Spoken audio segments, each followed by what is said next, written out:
नमस्कार। मेरे सामने यहाँ पर एक 30 वर्षीय युवक का हाथ है। उनकी उंगलियों पर रेखाओं के क्या प्रभाव हैं,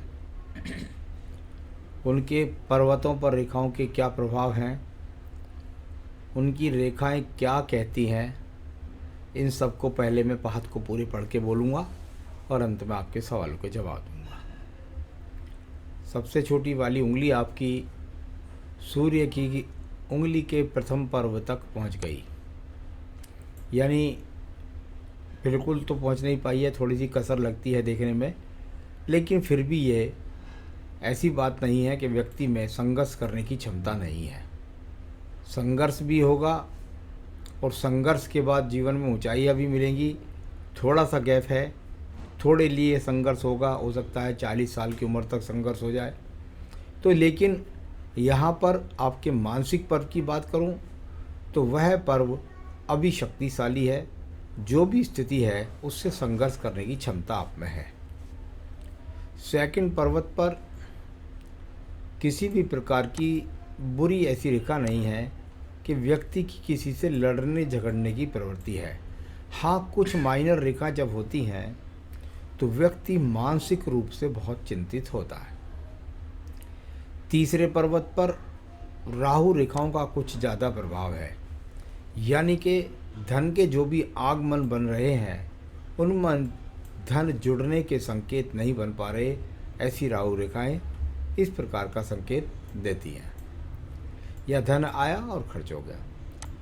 यहाँ पर बात करता हूँ आपकी सूर्य की उंगली के प्रथम पर्व से। कोई अग्निकारक तत्वों से नुकसान नहीं, किसी भी प्रकार से यहाँ पर कोई आँखों का बड़ा रोग नहीं, कोई बीपी का रोग नहीं, साथ ही साथ किसी एक्सीडेंट्स का योग नहीं। सेकंड पर्वत पर माइनर रेखाएं छोटी छोटी दिखाई दें तो इसे कहते हैं राज्य सरकार के कार्यों में बाधाएं। तो कुल मिलाकर अभी ना राज्य सरकार से किसी प्रकार का बड़ा लाभ दिखाई देता है और ना ही किसी प्रकार का यहाँ पर भारी नुकसान, यानी कोर्ट कचहरी जैसे हो जाती हैं या कोई बदनामी, ऐसा भी नहीं है।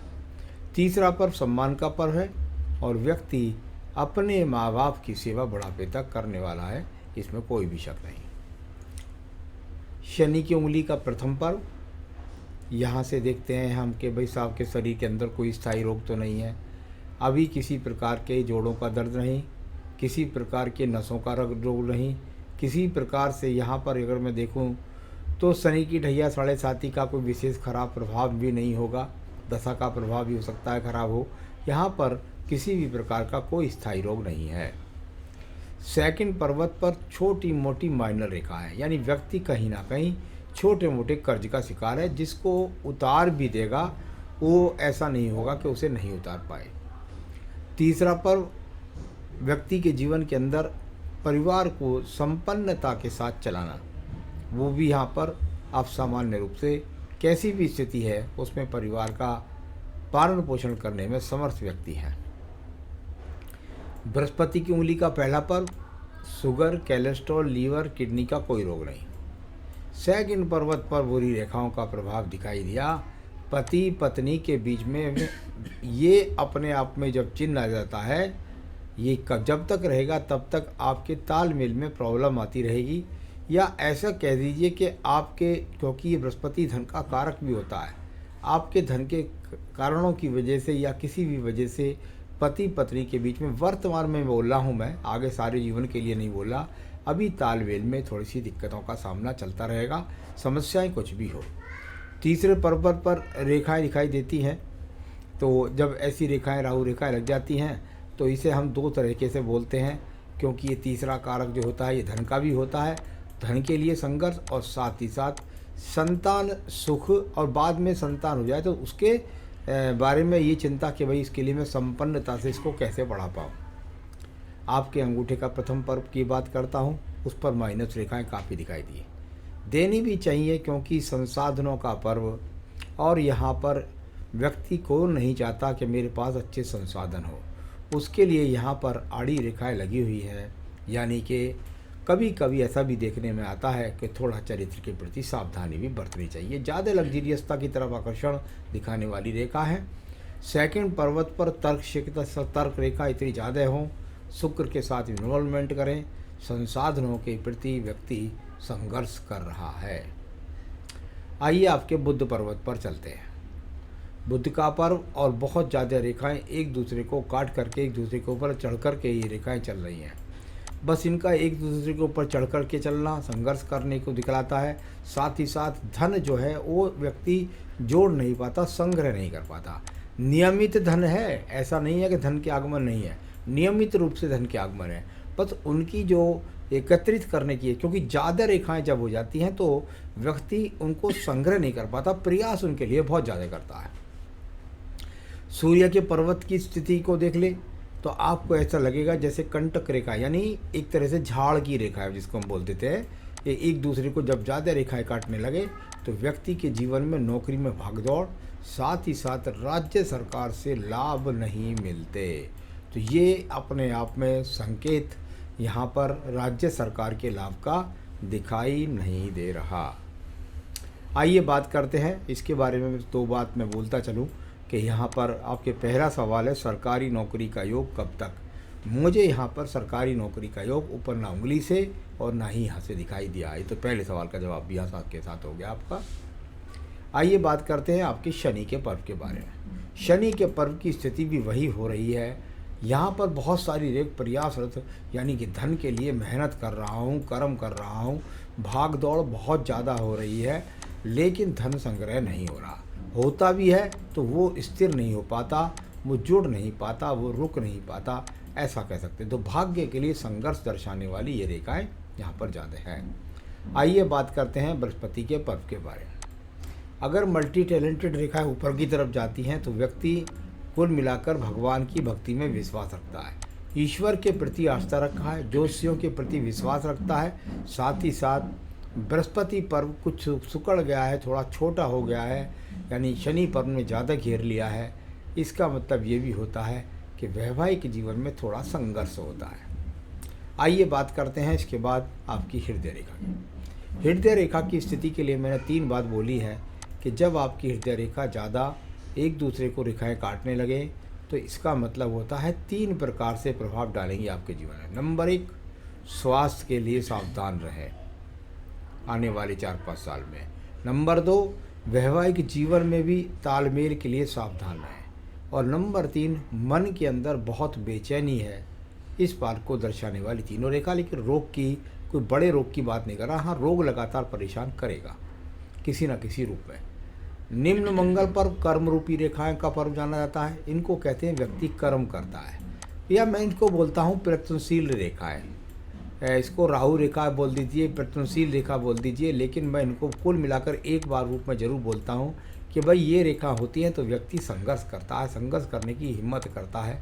तो मेहनत कर रहे हैं, नीचे ज़रूर XYZ की रेखा दिखाई देती है, यानी मेहनत करने पर उतना फल नहीं मिल रहा, लेकिन व्यक्ति प्रयास बहुत कर रहा है।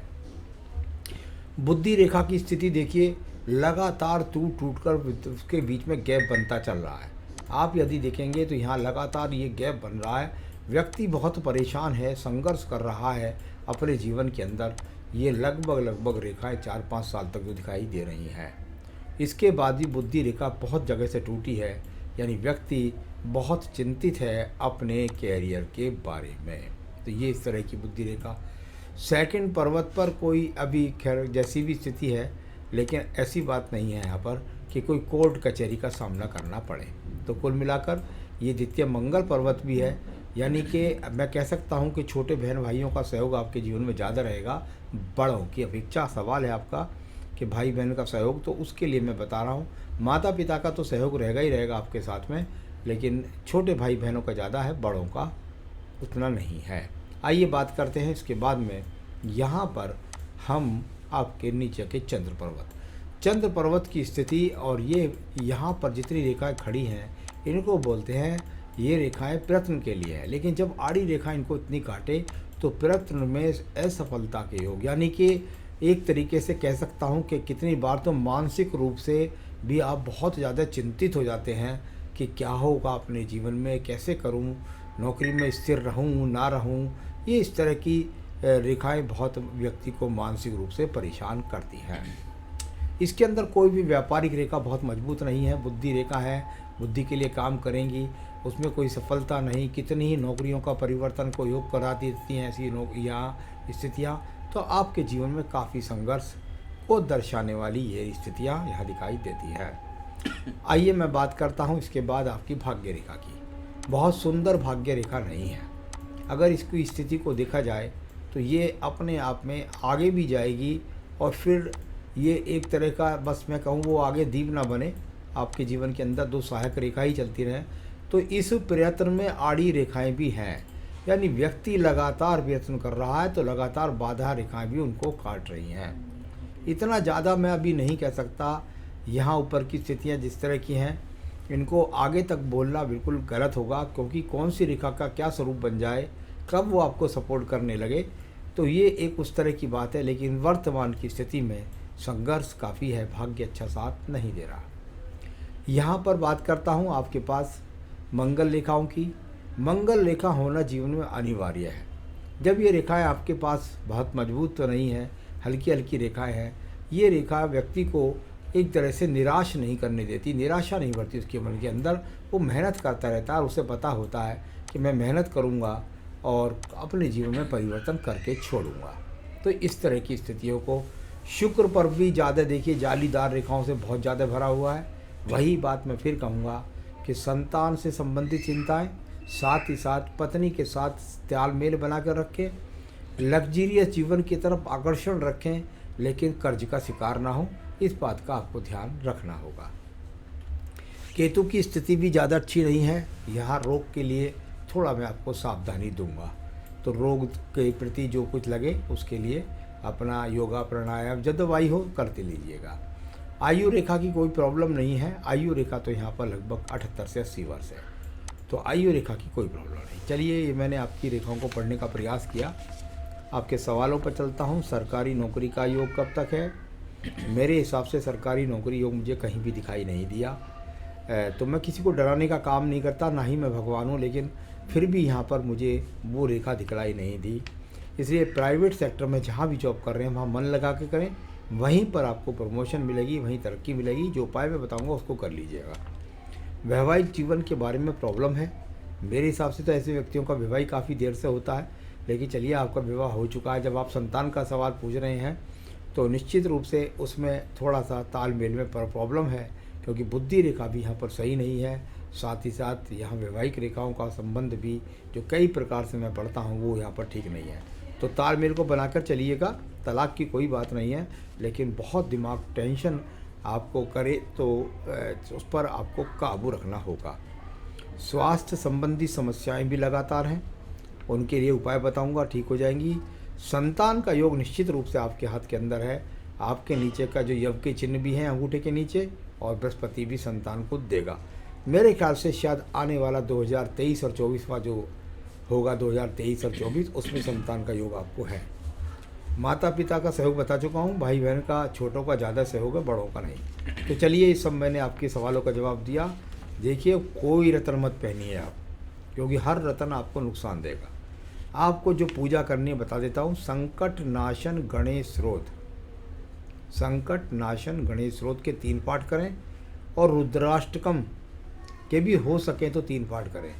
एक तो रोज करना ही करना है, लेकिन 3 से ही लाभ मिलेगा। इसलिए संकट नाशन के 3 पाठ, रुद्राष्टकम के 3 पाठ, और प्रत्येक सोमवार को भगवान शंकर के मंदिर में जाएं और पंचामृत से उनका अभिषेक करें, उनका स्नान कराएं।